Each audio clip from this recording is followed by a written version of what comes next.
Okay, so before I could get the phone turned on, I forgot what I was going to say. Oh, this is getting cray-cray. Yes, you are. You really looked at me all weird like the cray-cray. What the fuck? Yeah, you're cray-cray. Anyway, I was thinking about this information and how it's basically a curiosity, a curious experience. You know, it's just we're dealing with the unknown. You know, the unknown aspects of self. There really isn't much information about it, and at this deeper level, anyway, than this more comprehensive explanation. It's still, yeah, it's still distorted information because it's coming in through my 3D consciousness, which just isn't capable of comprehending it. It's got to put it into these kind of linear forms and explanations and understandings, and you know, to be able to comprehend it. Otherwise, it don't comprehend it. But they aren't accurate depictions because we've rearranged them to be like this so we could comprehend it in 3D, communicate it, share it, blah blah blah.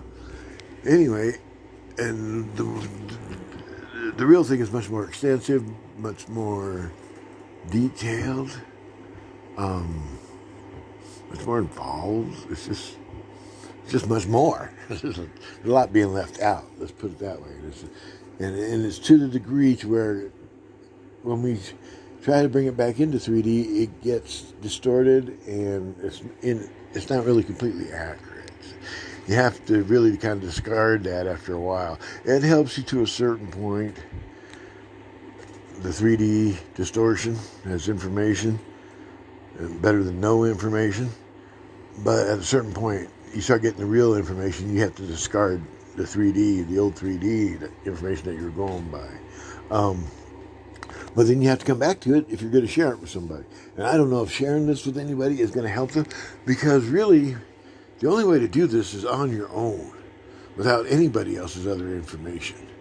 And just use your own. Once you start shifting from 4D down into 2D, you have really got to just, you not only abandon others, you abandon yourself that used to associate with others. All that's got to go. And so the information that you used to get from the outer world is no longer credible, no longer useful to you. Like this, what I'm saying right now, and you're listening, this will not be valuable to you when you enter into your own descent. Only your information matters then. What you experience, what you know, what you believe in. What you believe in is what's the most important thing. And when you believe in nothing but yourself, and there's more to it, but I'm not comprehending it now in 3D, you believe in yourself. Anyway, there's more. The belief. There's a more profound layer of belief that occurs. In 3D, we experience it as self-belief and believing in ourselves, even our deepest soul self. But when you're actually actualizing that, instead of just talking about it, like I am now, and there's more to it. You're believing in more than just yourself. There's something else. I can't comprehend it right now. It's like that. That's why it takes isolation. That's why it takes deep dives. That's why it takes a belief in self. I almost saw it. The belief in self and something else.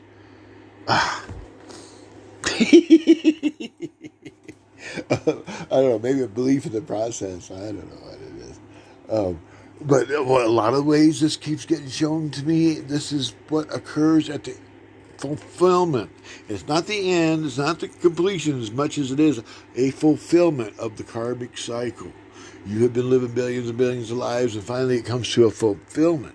And we can identify it here as the karmic cycle, but it's really much more than that, too. It looks like a paisley design, with a big lobby curled up kind of spiral thing at one end and a little tail curled up the other direction at the other end. It's huge. It's bigger than the universe. And it looks like it's just run into the ground, but it's also just immaculately perfect and destroyed at the same time. It is fulfilled.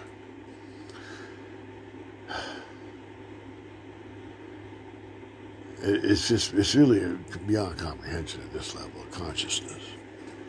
But it is a karmic cycle that has reached its fulfillment, and which creates a permanent sense of self, identity of self for the soul. The soul is probably not ever able to hang on to a real sense of self once it left the body, or once it left an existence that created a sense of self, and went back into its soul consciousness. It would just dissipate into the soul consciousness and re-identify as the soul, and which is a collective consciousness and not an individual self-consciousness like you experience as a human being or an other individual type of existence.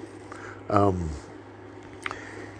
so we're developing that sense of self through all these different types of existence, these separate, isolated experiences of existence as self. The soul keeps picking that up lifetime after lifetime until it finally takes hold and then establishes its own sense of, and plus it's reaching its own uniqueness. It's got to reach this fulfillment. This fulfillment is a part of reaching your authentic uniqueness as a soul. There's nothing else, there's no other soul like your soul. Same as there's no other person like your person. They're totally unique, but that's how it comes into alignment. Your total, fully authentic, unique self is what's in alignment with everything else, and its fullest, unique, authentic self. It's where it's like we go the deepest into ourselves, and that's where we all hook up, because we're all doing it. We're all coming into alignment that way with each other, and this alignment is like almost mathematical. It is so perfect, so precise. It is beautiful beyond your imagination. It is so beautiful. It inspires the universal, unconditional love of 12D. It moves you on from there. It is, oh my goodness. I can't go there right now. All right, we're done.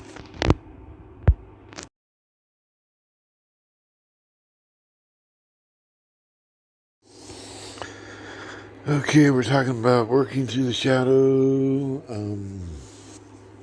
Now, the darkness of the sweat native ceremonies shut down your outer perceptions and take you within yourself, and you start discovering these things, or even that start happening on their own without you really realizing what it is. Like for me, I didn't realize for decades as I took care of this stuff what it exactly was.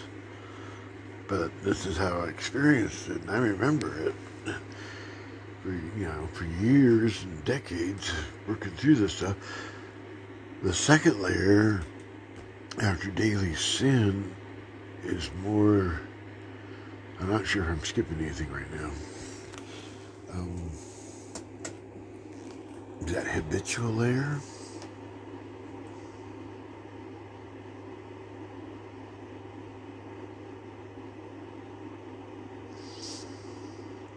Yeah. There's the daily stuff that could just be a one-off or, random stuff. But then when you get down into it a little deeper, you start running into these patterns of repeat behavior this way. And there's habitual and addictive and all those kind of type negative energies going on. And below this, right below this is where the trauma starts to occur. This is a little deeper, third layer. Traumatization that you've caused and that you've experienced from others, both ways. This is where generational shit gets passed on, or right next in the fourth layers, where you carry stuff from generation before you to this point. And then that takes you into the next layer where you're carrying stuff yourself from lifetime after lifetime. There's karmic stuff now going on. So we're talking karmic, generational, traumatization, habitual, and daily type accumulation of negative energy and the release of it. And then you get through all this, and what happens is this is all taken care of on the fourth dimension level of consciousness. It's a broader, it's a faster frequency, it's a different level of consciousness, different type. And 3D. 3D is where we create form. 4D is where you can deal with the energy of the forms. Anyway, in the 3D, when you try to deal with the shadow, you usually have a death experience of some sort. Either you go through a psychological, ceremonial death experience, you have a near-death experience, you're dealing with somebody else dying right in front of you. It manifests as some form of confrontation with death when you're dealing with these deep layers of shadow work. Even when you're dealing with the small layers, you'll feel a part of yourself dying. When you're dealing with the upper layers, the more shallow layers, the deeper you go, the more bigger that part of you dying becomes, and you experience it as self. More of yourself, your whole self, confronting death and experiencing death in different ways. That's why it's hard to deal with in the 3D, and you deal with it on the 4D. It's not death. You're beyond death at 4D, so you don't have to. It doesn't take that form. You can just deal with it on the energetic level, not the physical form level. But then from there, there's worse stuff. There's you start to go into this habitual stuff, this karmic stuff, and you see all that you've done, and you're wondering, well, where's the results of all this negative energy? Where's all the karmic stuff that's been left in my wake? And you realize you've abandoned it. You've buried it. It's like in a hellish, deeper layer of consciousness. It's down in 2D and 1D and 0D. And that is a journey into the underworld. And there you have to start abandoning your own ideas of upper self to even enter into that. You have to forget about being 4D. You have to forget about being 3D. You have to forget about being anything other than your core self. It takes you into your core 0D self, which is where your divine spark resides. So it's not a bad thing, but it's a hellish journey down into the pit of yourself, your soul, your karmic being, all of it. And that's where you confront all that you've abandoned and denied for billions and billions and billions of lifetimes. It's just been buried there, waiting for you to come redeem it, forgive it. It's the most worst stuff, the stuff that nobody could forgive. And it just got buried. And it becomes that you have to be the one to forgive it. You have to forgive yourself, because nobody else is going to do it. And you have to go do it unconditionally, with unconditional love, unconditional forgiveness. At the very pit of yourself. This total, it's like as you enter down into these layers of abandonment, the older and deeper, the worse and the worse. You have to shed these layers of self-identity, layer by layer. All those upper layers, they got to be shed to get down into the core. You've got to quit identifying with all that as yourself. It's just like the deeper you go, it just comes off. If you let it go, it'll come off. Okay, that's it for now.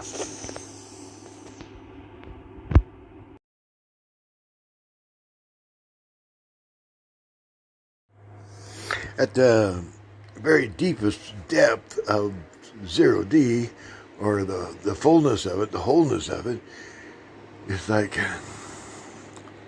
an ocean of ink. You're like, the divine spark really is just like a tiny point of light, a particle of light.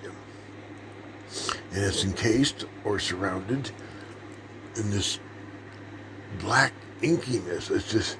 It's everywhere. It's all there is. And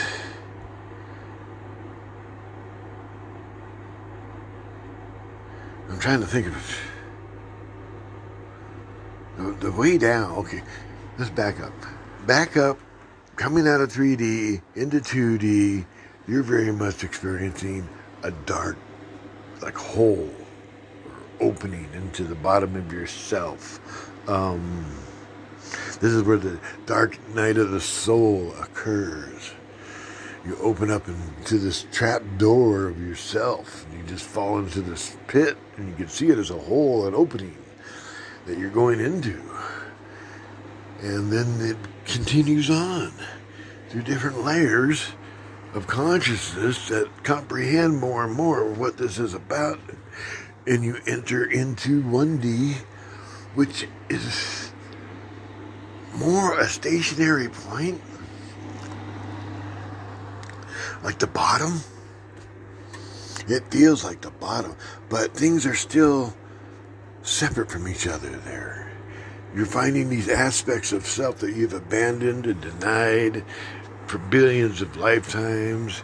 They've been conscious this whole time down there, waiting for you to claim them, waiting for you to acknowledge them, waiting for you to redeem them, waiting for you to forgive and love them, take them home and take them into yourself as your whole self.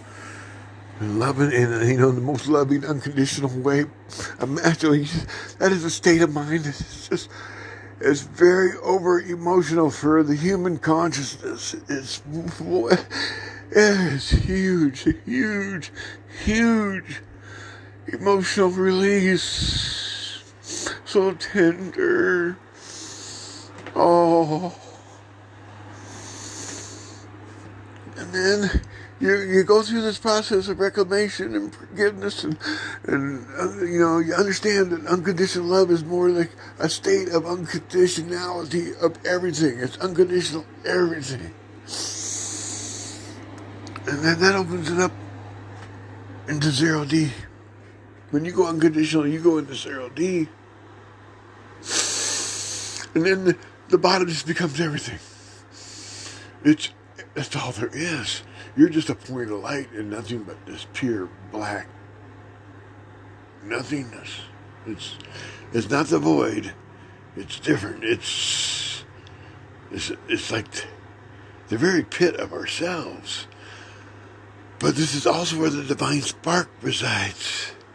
And what this is pit is our unawareness. This is our very most thickest, deepest unawareness. And we are most unaware of the worst parts of ourselves, and we're most unaware of the best parts of ourselves, the divine spark and the endless 0D blackness of all our worst aspects that we buried. We're in denial of our best and our worst. We're unaware of it. We're in denial of it. And when we go through that denial, and we go through that unawareness, and become aware, and become accepting of it, this is where we take on our wholeness, which also means we take on our best wholeness, our highest divine spark wholeness. This is what redemption is about. This is we go through different stages of rebirth, spiritual rebirth, starting with the Christ consciousness, the anointed awakening consciousness. And then it just continues to repeat itself. Deeper and deeper levels. Deeper and deeper dimensions within ourself. Deeper aspects of self. Encountering them, acknowledging them, learning what they are. And then healing and loving them back into yourself. All right.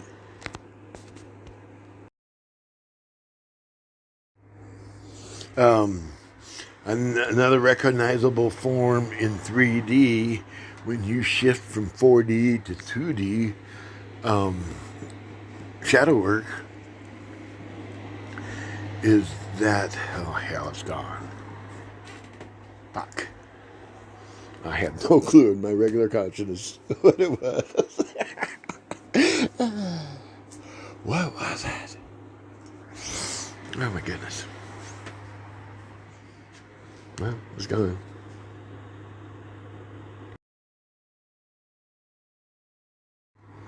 Okay, got it back. Interaction with others. When you're in 3D, working through 4D on shadow work, we're typically not oriented towards it by ourselves. We're more oriented to the outer world, and we have to teach ourselves how to shut down the outer 3D world and go within ourselves to even access 4D. And then, we start doing our shadow work from there. Sometimes it's very unconscious and unaware, and that's, just how it starts. We can even have a dark night of the soul on that level, on the 4D level. Where we just kind of open up inside into this dark stuff about ourselves. Daily sin type of stuff. Habitual type of stuff.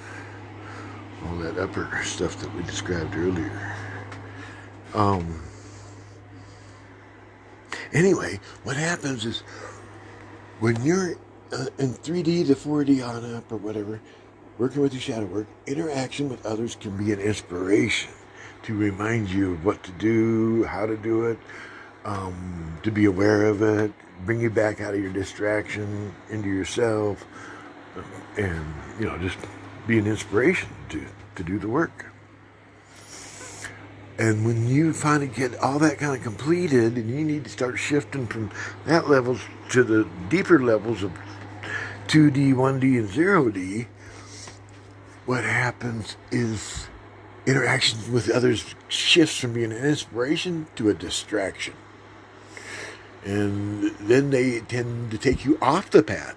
You're already on the path on your own. You're seeing it plain as day every day. And, it's just figuring out how the fuck to do it. And it takes a long time. You got to sit there and look at it day in and day out for a while. And interaction with others becomes a distraction at that point.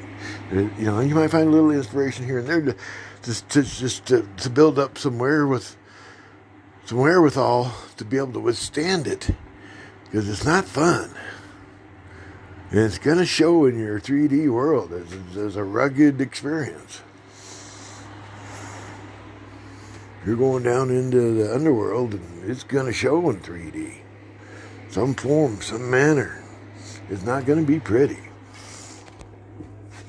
And usually that's how we end up avoiding it all the time, because it looks like hell on 3D level.